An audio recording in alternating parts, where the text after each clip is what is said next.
Hello and welcome to As Time Goes By. I'm Rich O'Brien. Recently we did a show on the early history of Lawrence. We had Steve Jansen here from Watkins Museum to talk about those early years. He's back with us today, and when we come back we're going to take up where we left off. Don't go away.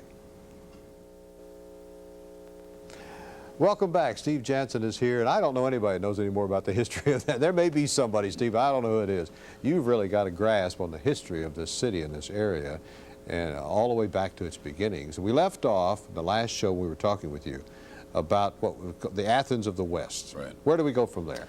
Well, I guess we could talk about why we were called the Athens of the West. Of course, it has to do with the Cultural University of center, Kansas. yes. Right, and Haskell Indian All Nations University today, and the development of the public schools in this city, which attracts people from throughout the Was state. that unusual? Well, it is to the degree that Lawrence becomes kind of a finishing school. If you want to make sure you can go to KU in the 19th century, and your high schools in central and western Kansas are in a more rudimentary form, you send your child to Lawrence, and sometimes you move there yourself, and your children go to Lawrence schools to get ready to go to the University of Kansas. To qualify them, or just to get into because position? Because of the requirements. Today, we take for granted a certain modicum of educational background. On every level. Right. Yeah. And that wasn't in place in the 19th century. So Lawrence attracts statewide students very early in its development. So it really is like a finishing school. It Get ready is. to go into prep school or college. Yeah. Right, and ironically, KU, when it first starts, takes high school students there even before they passed their diploma. So ironically, by the mid-1880s, 20 years after KU started, out of 1,000 students, 700 of them would be high school students. And it isn't until the middle 1880s that KU says you have to come with high school diploma in hand. And then their enrollment drops precipitously, and they have to gradually work their way back up as a full-fledged college and university, because they'd, in a sense, been a high school finishing school themselves for a period of time. Interesting about the population of Douglas County and Lawrence, it didn't grow as rapidly as some of the other areas around, did it? Right. Well, we lose out in the urban battle for urban supremacy. The railroads come first to Kansas City, Atchison, and Topeka. So we lose that economic war and struggle to gain railroad supremacy. The railroad was always the center in those days, wasn't it? I mean, Well, the steamboats first, but then the steamboats get superseded very quickly by the railroads. By the railroads, right. yeah. As it makes its way west, and of course that becomes the great travel trains. You might Right, say. and Lawrence is, ironically, because of Quantrill's raid and the Civil War controversy after the Quantrill's raid, they were originally planning to put the Union Pacific Railroad 3 miles to the north in Grant Township, close to the airport and farther north. Well, then, because of Quantrill's raid, they stipulate by law that it has to follow as close as possible to the north bank of the Kansas River. So ironically, Quantrill's raid guarantees Lawrence's urban development because it places a transcontinental railroad in close proximity to the city. What was the reasoning behind that? I don't understand that. Pure northern identification with the loss caused to this community because of the close to 200 people killed. Railroads, like highways, don't always go where they should go from an engineering point of view. They're political decisions. Yeah, because you go around this farm if this person has Right. okay. So then it moves on. Population grows steadily, but Right. not greatly. Not after 1873. Between Quantrill's raid in 1863 at 2,500 people, by 1870 were 8,000 people. In 1873, 8,300. But then Lawrence goes through a depression, as does the nation and Kansas, and then we start growing by 500 every 10 years. So between 1870 and 1940, we grow by 500 people every 10 years, so that we're only 14,000 people in 1940. And KU is physically outside of town for many, many years. I always have a lot of fun with audiences because 100 years ago they thought a great mistake had been made because KU was so far out of town and so hard to get to. And I've seen letters and editorials in Lawrence newspapers in the 1880s saying, KU should be downtown, in the middle of town, it'd be much better. Well, now KU is in the middle of town, and everybody says, gee, if we didn't have to drive around the university, or if they'd put a tunnel through it, it'd be a lot better for transportation purposes. So you got to be careful what you wish for, because sometimes you get it. That's right, because the irony of that is to take a look at Lincoln, Nebraska, where the university is in Lincoln, Nebraska, right in town, and it becomes a problem, becomes a traffic problem and all kinds of problems because of its proximity there. But Lawrence, KU's not physically in the center of town until 1940, 1950, when the university rapidly starts to develop after World War II. So this is a problem just of the last 40 or 50 years. And in a retail way, taking a look at the retailing of the city and the sales growth of the city, we have not had the problems that many of the other urban centers have had. Is it because of that slow growth in population? Yes, it doesn't make us attractive to developers. I mean, if you grow by 500 every 10 years, and we had a physically intact post-Civil War downtown. We had, in a 3-year period after Quantrill's raid, 65 brick and stone buildings.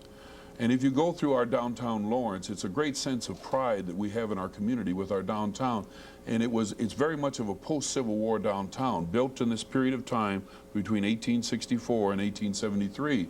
And so the brick and the stone is a result of the great fires of Quantrill's raid. Much like after the Great Fire in Chicago, businessmen directly saw the benefits out of building out of brick and stone. Get away from all that wood and stubble, huh? Right, and then after economic stagnation comes, there's no incentive to tear down and build bigger and better. So that preserves a physically intact downtown into the 1930s and 1940s.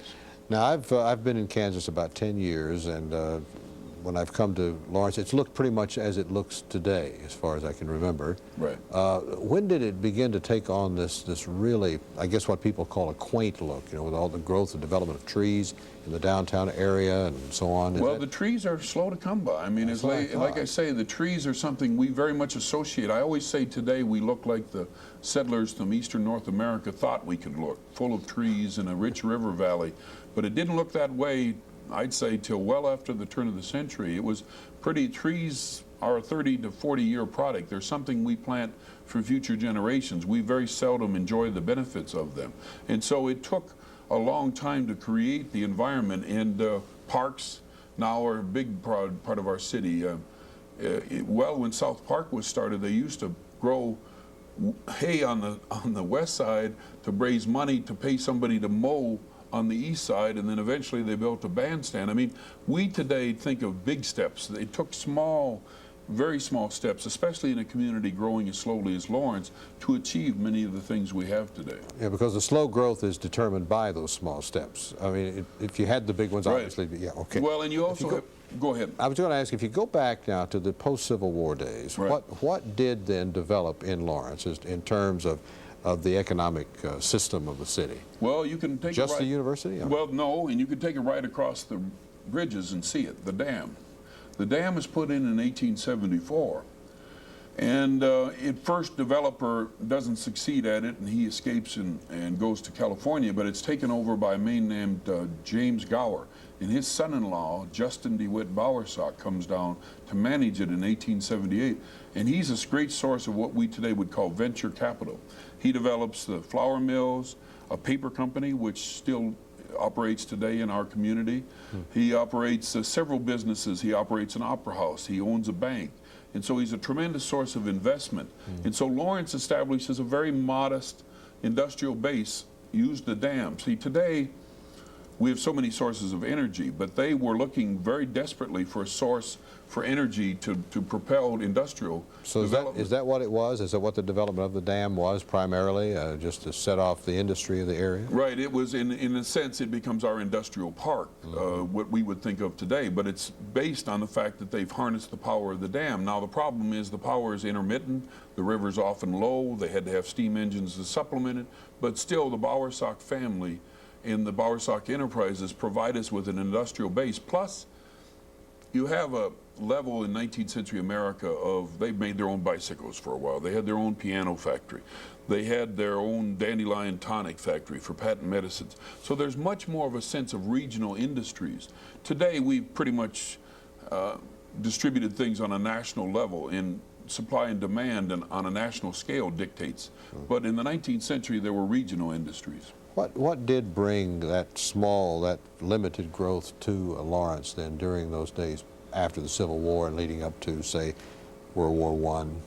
The University of Kansas grows from basically its initial population of 54 to about 1,000 students by the turn of the century. It gets to 5,400 students by 1924. So the university is a major source. For example, the hills you see in Oriad neighborhood, the houses you see in Oriad neighborhood, many of them were built by wealthy men who wanted something to provide income for their wives after they died or post-retirement. We think of Social Security now and mutual fund investment, but they thought of in those days, if you want, take in boarders. So you build a house clearly bigger than you need, close to the university, so that you can take in boarders from the university. So there is very much, just as there is today, KU is our primary industry. Haskell grows very large in the 1880s and 1890s. It's a 1,000-acre campus.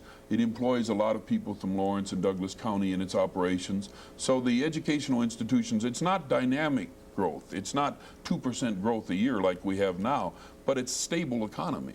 And that's part of what we like about education today, is it gives us a relatively recession-proof economy here, and it did then, but on a much more modest scale. And it's been an entrepreneurial town, hasn't it? And in terms of families, there are businesses I've noticed that have been handed down from within a family.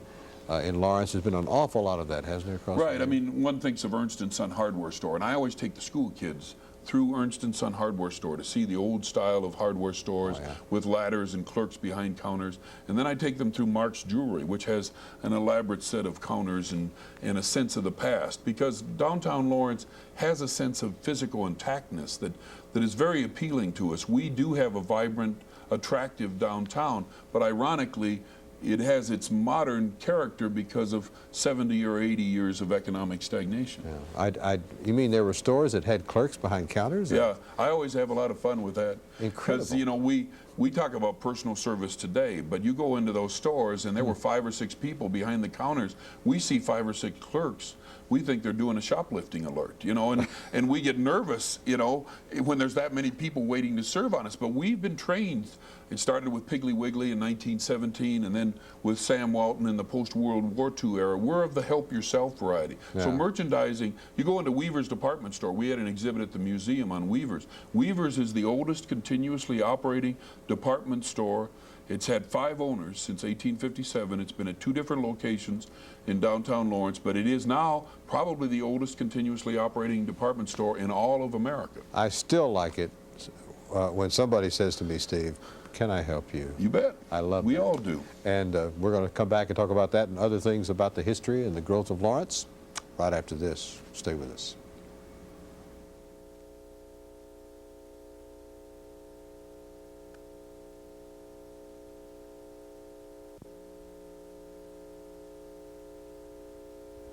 Welcome back. We're having a fascinating discussion about the history of our city, the city of Lawrence, and Steve Jansen is here from the Watkins Museum to talk about it. And we left off talking about the economic status of our city before, say, World War I. Right.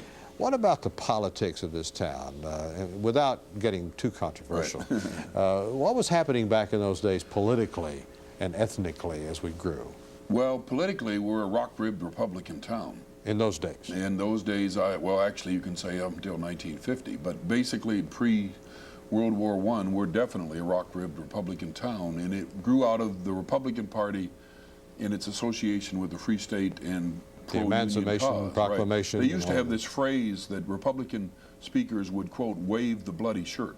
And that meant they'd invoke the Civil War. Well, if you invoked the Civil War in Lawrence, Kansas, you had a ready audience, some of who remembered being attacked by Missouri ruffians. And so it was a very effective political tool in Kansas, and particularly in Lawrence, to talk about the Civil War. And the Republicans are dominant here.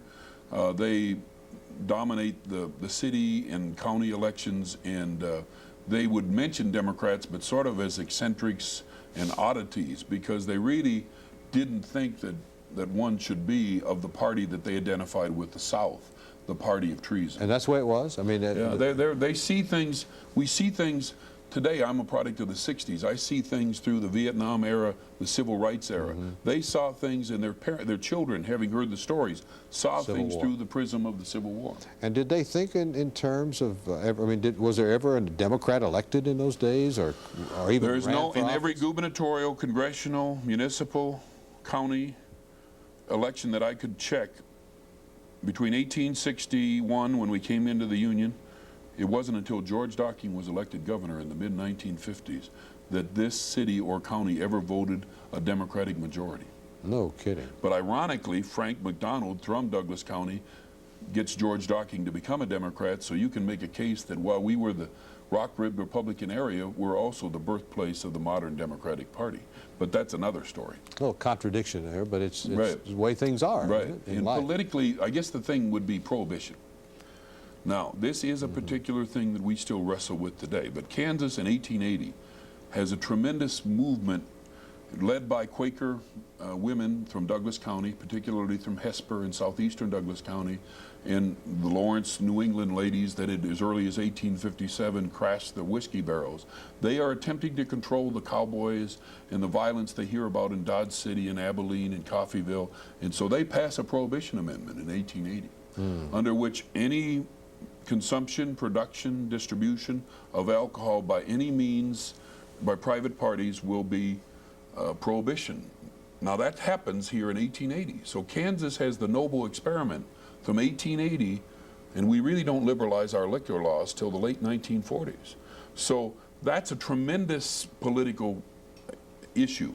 Yeah. And Kansas, Douglas County leads that because of people like Drusilla Wilson and the Quaker women who go around and mobilize women and men. And women couldn't vote at the time of the constitutional prohibition, but they mobilized the women to influence their men to vote for a kind of a law and order. And that's what prohibition was supposed to impose. The problem is that if enough people want to do something, and we wrestle with this today with our current drug situation, if enough people want to do something, the best intended laws can clearly be defied. And what happens in Lawrence is a German brewer named Wallraff has a Lawrence brewery. He changes his name of his company from the Lawrence Brewery to the Lawrence Chemical Works. And instead of making beer, he says he's the manufacturer of the celebrated stomach invigorator. And as much as any of us that have ever drank beer can identify with that term, it's still, and then what you have is you have false fronts develop up and down Massachusetts Street because people know where to knock, they know what words to say, they know how to get access. Plus, between 1880 and the early 20th century, you could go to drugstores and get alcohol for medicinal, mechanical, and scientific purposes. And in the newspapers of the time, 1,000 gallons of alcohol are sold monthly in Lawrence drugstores. So the only conclusion I can come up with is there's a lot of sick people back A lot then. of open wounds, a lot. People, You just had to rub medicinal, that up. mechanical, and scientific. I always think about that mechanical and scientific. I don't quite understand. The medicinal I get. Yeah, right. Yeah, mechanical. And there were lots of patent medicines. Like Lawrence had a dandelion tonic factory, and 60% of patent medicines were alcohol. So ironically, even after the ladies have passed the Prohibition Amendment, if they go home and drink their patent medicine, they're thinking they're taking medicine. Well, they're drinking 60% alcohol. But this is a tremendous factor. I mean, it really sets up, for example, minorities who are excluded from legitimate business pursuits take over distribution of illegal goods because it's available to them. It is an entrepreneurial field available to them. So it intensifies racial divisions growing out of prohibition. No kidding. Yes. I mean, you know, I would never think that. Now, how did you? Well, the bootleggers tend to be of the minority persuasion because they It was a way to do it. And they can make money at it. And they're not allowed other than Jim Crow businesses. And this town does develop a Jim Crow situation where blacks are not allowed to go into white restaurants, and they're not allowed to patronize white laundries, and they're not allowed to go into department stores. So they have to have their own entrepreneurs in the pre-Brown versus Board education of era into the 40s and 50s. But liquor becomes a particular entrepreneurial field. I see, that surprises me, Steve, with the history, the Free State history. Right. That there would then exist this kind of a Jim Crow spirit or attitude. Well, we're America. I mean, and that's the thing. We don't like to think about it today because hopefully we are going through some sea changes. But a black migration came here, led by Pap Singleton in the late 1870s. And I was working for the museum for 7 years before I found out about it. But on June 5th, 1882, 3 black men were taken to the middle of the Kaw River Bridge and lynched by a Lawrence mob because of a supposed sexual relationship between a black woman and a German American. And this town literally, I mean, think of the haunting effect. In Lawrence, Kansas, a Free State outpost. But the issue is here, again, they're not abolitionists. They don't morally identify with blacks. They're against slavery because of its economic consequences. And so what happens after Lawrence grows to this community of 1873, it's primarily a Western community. And Northerners and Westerners don't morally or humanitarianly identify with blacks.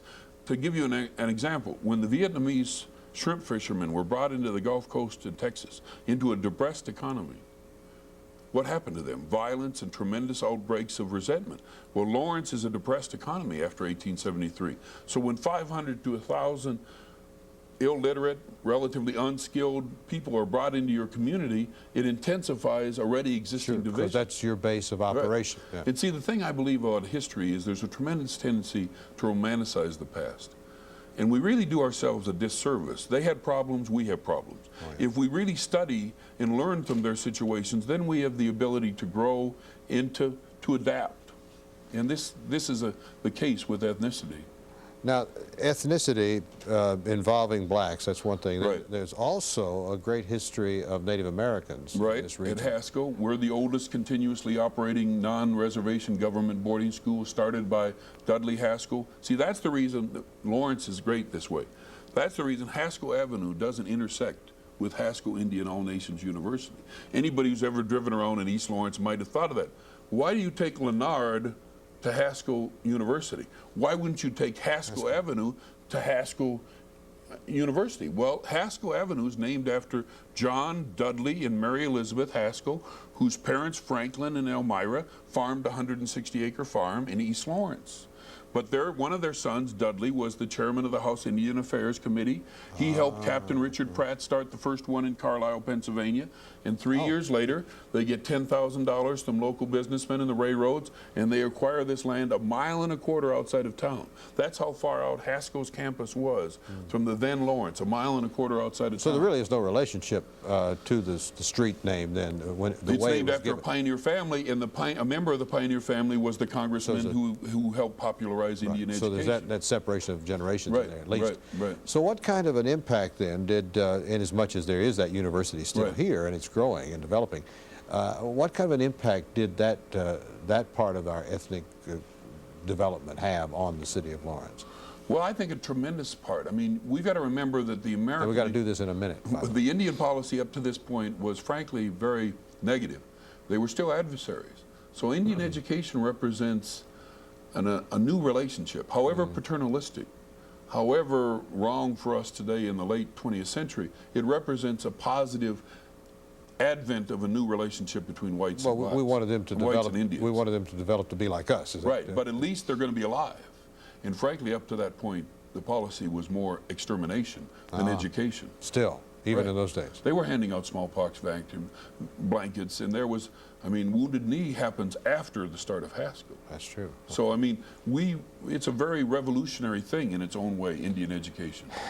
We're frustrated. We've only gotten up to World War I, virtually. Right. Will you come back and go with us from there on? I'd appreciate the opportunity. Let's do it. We'll do it one of these days. Thank you. Thanks, Steve. Thank you for being with us. We've had Steve Jansen of Watkins Museum with us, and what a drive through history. Thank you so much. And we'll be back next time before as time goes by.